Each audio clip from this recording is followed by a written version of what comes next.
자, 우리 옆에 분들과 인사하겠습니다. 오늘 정말 잘 오셨습니다. 자, 은혜 받기 원합니다. 예, 감사합니다. 오늘도 바쁜 일상 가운데 하나님께서 허락하시는 은혜를 사모하면서 이 자리에 나오신 여러분들에게 우리 하나님의 한량없는 은혜가 함께 하시게 되시기를 주님의 이름으로 축복합니다.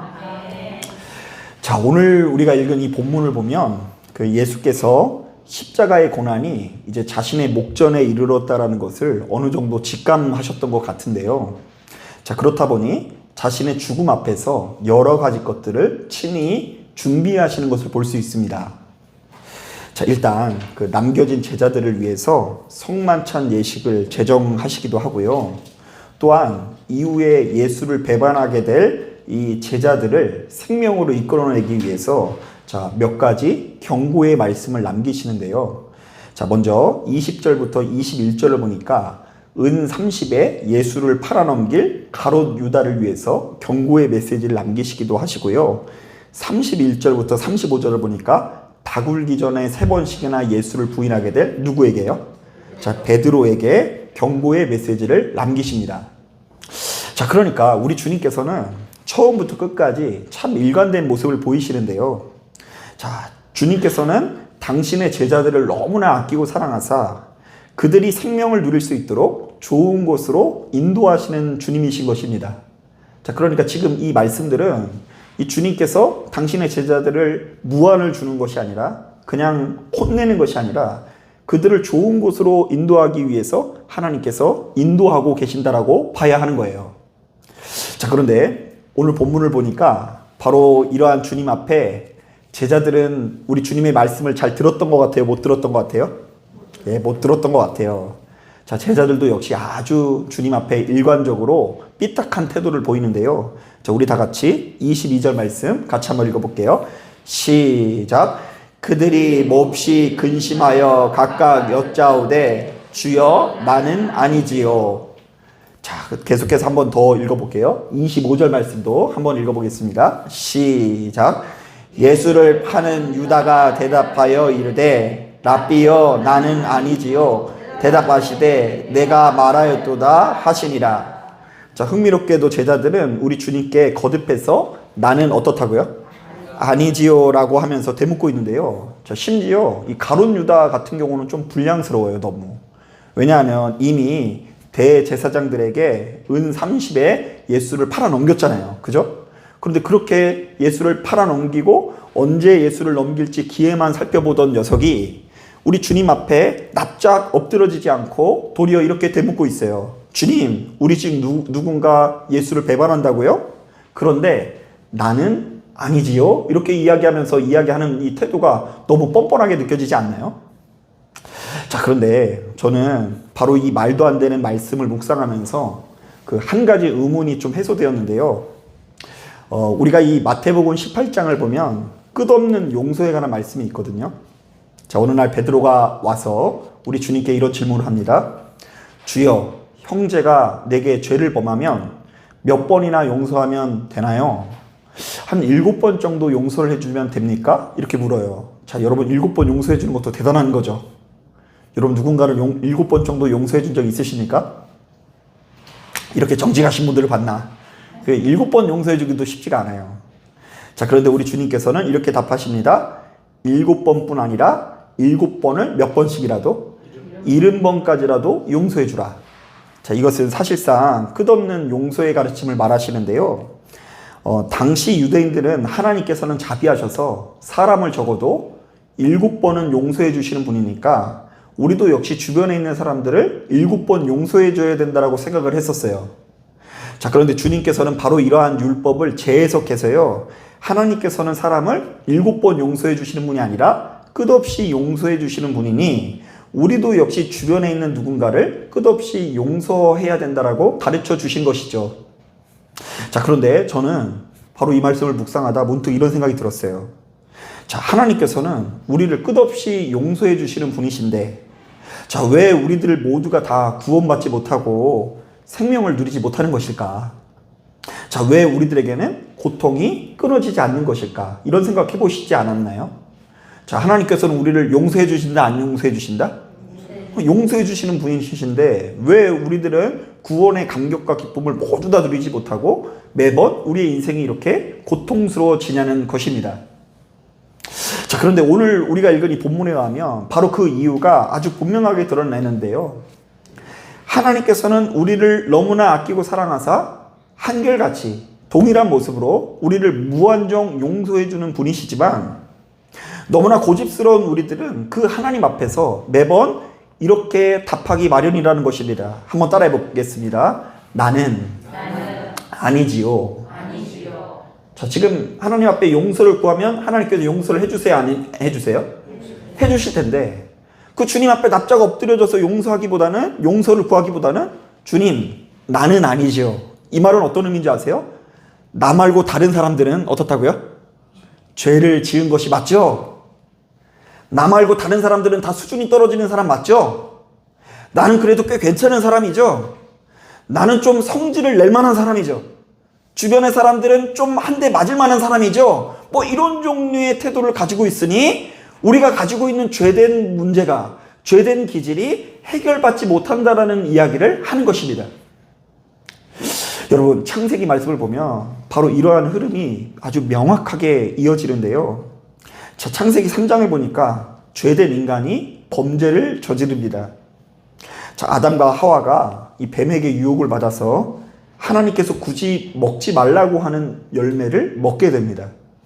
자, 그래서 이제 제가 어떤 유튜브를 보니까 그 유튜버는 막 선악을 알게 되었느니 말게 되었느니 막 이런 것에 좀 초점을 두더라고요. 하나님께서 왜 선악을 모르게 하셨을까? 막 여기에 막 초점을 두는데 더 이렇게 사실은 그것은 이제 우리들의 상상력인 것 뿐이고요. 성경이 우리에게 제시해주는 그 흐름은 뭐냐면요. 하나님은 명령하셨지만 우리는 그것을 어겼다. 지키지 않았다라는 거예요. 자, 그러자 하나님께서는 아담에게 찾아오시는데요. 자, 그때 이 아담이 우리 하나님께 뭐라고 말합니까? 하나님, 잘못했습니다. 제가 먹지 말라고 했는데 그것을 먹어서 죄송합니다. 이렇게 이야기하지 않고요.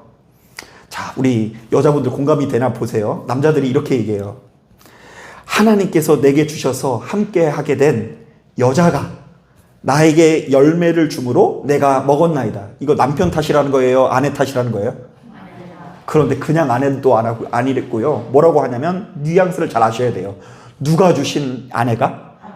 하나님께서 내게 주신, 내가 달라고 한 적도 없는데 하나님께서 굳이 내게 아내를 주셔서 그 아내 때문에 내가 범죄하게 됐습니다 라고 말하는데요. 이거 무슨 얘기예요?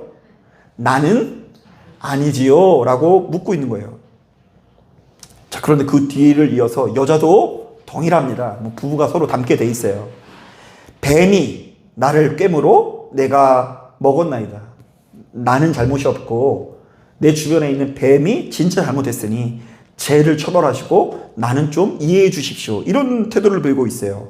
결국 아담과 하와는 하나님께 용서받을 수 있는 기회를 잃어버리고 에덴의 기쁨과 즐거움을 상실하게 됩니다. 자, 그런데 이 흐름이요, 바로 다음 장에도 이어져요. 자, 부부만 닮는 게 아니라 자녀들도 부모를 고스란히 빼다 박는데요. 혈기가 난 가인이 자신의 동생 아벨을 죽여버리게 됩니다. 자, 그러자 하나님께서는 그에게 물으십니다. 내 아우 아벨은 어디 있느냐? 자, 이거 하나님께서 지금 아벨이 어디 있는지 몰라서 묻는 거 아니죠? 지금 가인이 스스로 자백하며 용서를 구할 기회를 주신 것입니다. 하지만 가인이 되려 이 먹긴 사람이 성낸다고요. 되려 화를 내면서 하나님께 이렇게 말합니다. 내가 알지 못하나이다. 내가 내 아우를 지키는 자니까. 결국 가인은 하나님께 용서받을 수 있는 기회를 잃고 자신의 죄에 대한 형벌을 고스란히 받게 되는 것을 볼 수 있어요. 자, 그래서일까요? 하나님께서는 이후로도 자신의 백성들에게 끝없이 좋은 것을 주시는데요. 자, 일단 그들이 자신의 죄를 깨달을 수 있도록 율법을 주십니다. 자, 그러니까 우리가 성경을 통해서 제일 먼저 알아야 되는 건 뭐냐면 이스라엘의 죄악이 아니라 누구의 죄악이에요? 나 스스로의 죄악이. 우리가 하나님의 말씀을 배우고 공부하는 것, 이 자리에 와서 설교를 듣는 것도 사실은 저 아무개 집사님 저거 이 말씀 꼭 들어야 되는데, 아무개 권사님 이 말씀 꼭 들어야 되는데, 이게 아니에요. 이 말씀을 통해서 사실은 나에게 적용시키기 위해서, 내 잘못을 알기 위해서 하나님 말씀을 듣는 건데요. 그것이 이제 성경에 기록되어져 있는 율법인 거예요.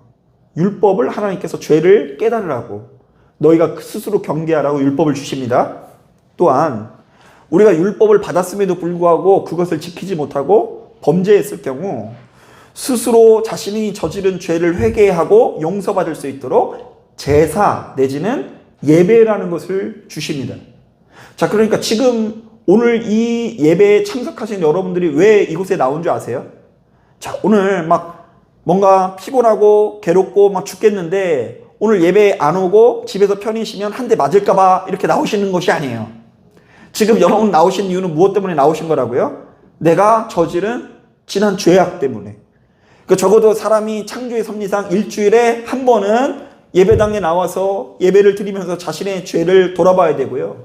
더 부지런하신 분들은요, 수요일에도 한번 나와야 되고요. 금요일에도 나와야 되고요. 그리고 더 좀 부지런하시는 분들은 매일같이 새벽마다 일어나가지고 하나님께 나와서 스스로의 무엇을 돌아본다고요? 죄를 돌아보고 실수한 것을 돌아보고 내가 더 겸손한 삶을 살아가기 위해서 노력하는 것이 이 성경이 요구하는 인간상입니다.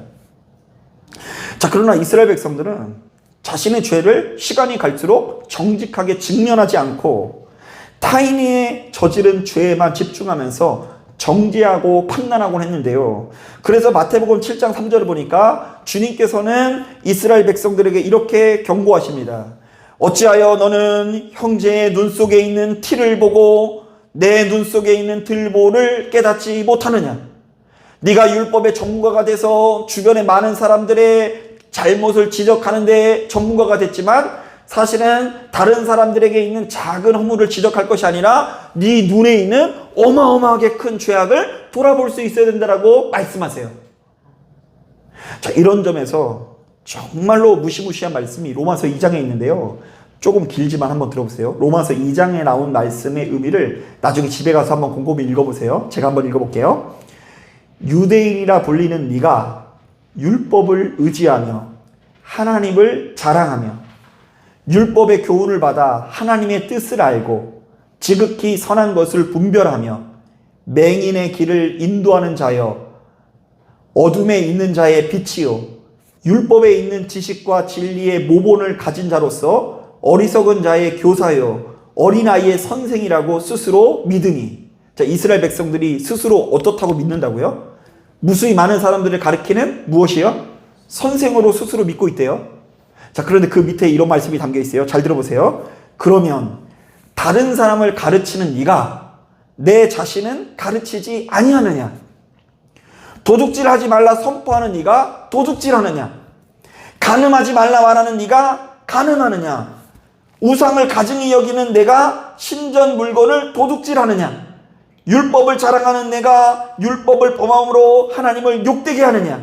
기록된 바와 같이 하나님의 이름이 너희 때문에 이방인 중에서 모독을 받는도다.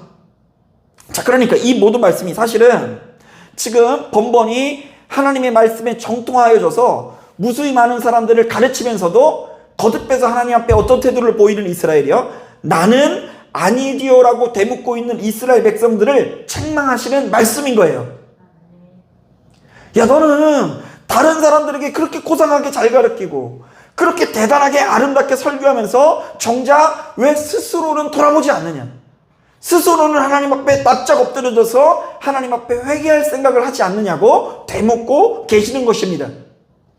자, 그렇다고 한다면 이것은 오늘날 이 시대를 살아가는 우리들에게도 굉장히 중요한 영적 과제를 주는데요. 자, 이것을 우리는 크게 두 가지로 정리해 볼 수 있을 것 같아요. 자, 첫째, 예수 믿는 우리들은 늘상 깨어서 우리를 좋은 곳으로 인도하시는 하나님의 말씀을 듣기 위해서 노력해야 된다는 것이고요. 자, 두 번째로는요, 바로 이 과정에서 우리도 역시 우리를 인도하시는 하나님 앞에서 나는 아니지요가 아니라 나야말로 가장 큰 죄인일 뿐 아니라 허물 많은 사람이다라는 고백이 이어져야 한다라는 이야기를 하는 거예요. 한번 따라해 보겠습니다. 나야말로 죄인입니다. 나는 아니지요가 아니라 나야말로 뭐라고요? 죄인입니다. 자, 이와 비슷한 원리로 바울은 이 고린도 전서를 통해서 성만찬 예식을 지도하면서 바로 이 성만찬 예식에 대해서 이렇게 묘사합니다. 사람이 자기를 살피고 그 후에야 이 떡을 먹고 이 잔을 마실지니 주의 몸을 분별하지 못하고 먹고 마시는 자는 자기의 죄를 먹고 마시는 것이니라. 자, 그래서 이제 좀 보수적으로 해석하시는 분들은요, 바로 이 말씀에 근거해서 스스로 생각해 볼 때 자신이 너무 죄가 많은 것 같으면 성만찬 예식에 참여하지 말라고도 가르쳐요. 자, 그런데 여러분 냉정하게 말하면요, 그런 식으로 하자면 성만찬 예식에 참여할 사람이 아무도 없을 것 같지 않나요? 자, 그런데 이것은 이제 그렇게 문자적으로 해석할 게 아니라 저희가 보았을 때 이것은 어떤 얘기를 하냐면요, 당시 교인들은요, 이 성만찬 예식을 주님께서 하라고 하시니까 이 성만찬 예식을 하면서 자신이 먹던 이 떡과 포도주를 자신의 몸에 바르면 엄청난 치유의 역사, 기적의 역사가 나타날 거라고 좀 여겼거든요. 그래서 성만찬 예식을 한 척 하면서 슬쩍 흘리는 거예요. 흘려가지고 이렇게 조금 떨어지면 그걸 가지고 주름살 있는데 바르면 주름살 펴진다 안 펴진다? 펴지기도 하고요. 그리고 막 어디 몸 아픈 데 있으면 그거를 막 바르고 막 이러니까요, 막 좀 이 성만찬 예식이 미신화 되는 경향이 있었어요. 자, 그러나 성만찬을 통해서 진짜 드러나야 되는 신비 중의 신비는 내 자신의 죄를 떠올리면서 그것을 멀리하는 것이라고 이야기하는 거예요. 즉, 예수 믿는 우리들은 수시로 나 자신이 얼마나 허물 많은 죄인인지를 떠올리고 스스로의 죄와 허물을 반성할 수 있어야 한다는 것입니다. 자, 그러니까 바로 이 복음이라는 것은 내 주변에 있는 누군가를 가르치거나 철저히 통제하기 위한 도구가 아니라 사실은 누구를 가르치고 통제하기 위한 도구라고요. 나 자신을 가르치고 통제하기 위한 도구가 되어야 하는 것입니다. 자, 우리나라에도 그 처음으로 복음이 들어왔을 때 바로 이 같은 변화의 역사가 이제 수시로 일어났거든요.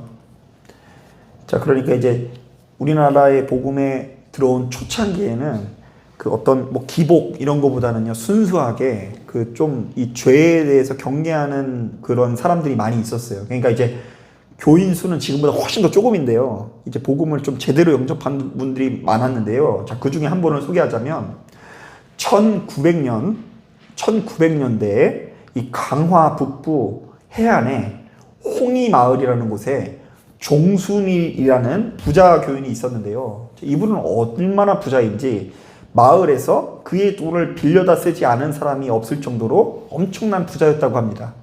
자, 대단하죠. 자, 그런데 이제 보통 그 부자는 천국에 못 간다고 하는데요, 이분은 예외예요. 아, 이분은 얼마나 복음을 강렬하게 영접하는지. 하루는 이분이 가만히 앉아서 그 성경을 읽는데요, 마태복음 18장에 나오는 그 예수님의 비유를 보는데 하필이면 그날따라 이런 내용이 눈에 들어왔어요. 어떤 사람이 임금님에게 1만 달란트의 빚을 탕감받았지만 그러나 이 사람이 자신에게 빚진 자, 주변에 자신에게 빚진 자 100데나리온의 빚진 자를 용서해 주지 않고 그 빚을 탕감해 주지 않자 임금님은 잔뜩 화가 나서 바로 그 1만 달란트 빚진 자를 옥에 가두는 말씀이 있죠. 자, 그런데 이 종순이라는 사람이 바로 이 말씀을 읽고 얼마나 가책을 느꼈는지 모릅니다. 그래서 그날 밤 자신에게 빚진 사람들의 빚을 탕감해 주지 못하는 이 자신의 때문에 막 열병 비슷한 게 올라왔대요. 여러분 혹시 그래 본 적이 있어요? 하나님의 말씀을 지키지 못한 것 때문에 막 열병이 나본 적이 있어요. 그 말씀을 읽었는데 잘라고 누웠는데 저기 어디 계시는 하나님께서 나의 죄를 1만 달란트를 탕감해 주셨는데, 야, 내가 지금 이거 얼마 안 되는 10원, 20원, 30원 되는 이 빚을 사람들한테 탕감해 주지 못하면 어쩌나. 그래서 이 밤새 기도를 하는 거예요. 하나님, 내가 새벽이면 용서하 탕감해 주 이렇게 하다가 다시 아유 다음에 하겠습니다 이렇게 하고요, 다시 다음날 또 하겠습니다 이러다가 이렇게 막 사투를 벌이다가 열병에 시달리다가요, 몸이 아프니까 이 와중에 내가 이러다가 하나님께 죽을 수도 있겠구나 이런 마음이 들어서요. 자신에게 빚진 모든 마을 사람들을 모아다 놓고 이렇게 말합니다. 오늘 이 말씀에 나오는 악한 종이 바로 나외다. 내가 주님의 은혜로 죄사함을 받는 것이 1만 달란트 빚 탕감받는 것보다 더 크거늘 내가 여러분에게 돈을 빌려주고 그 돈을 받으려 하는 것이 100데나리온 빚을 탕감해 주지 못한 것보다 더 악한 짓이요. 그러다 내가 천국에 가지 못할 것이 분명하니 오늘부터 여러분들에게 빌려준 돈을 없는 것으로 하겠어. 할렐루야. 그래서 그 마을에 있는 모든 사람들의 빚이 없어졌대요. 우리나라도 좀 은행장들이 이렇게 좀 이렇게 복음을 영접하고 우리한테 빚을 좀 탕감해 주면 좋겠죠. 요즘에는 그렇게 안 돼요. 요즘에는 그러면 그 사람 감옥 가요. 근데 이제 과거에는 이 사람이 이제 그렇게 한 거예요. 자, 그런데 이것이 끝이 아닙니다. 종순일은 내 소유를 팔아 가난한 자에게 주고 나를 따르라 라는 말씀이 있고 자기 전 재산을 처분해서 교회에 헌납을 합니다. 또한 가난한 자를 위한 묘지를 구입하고요.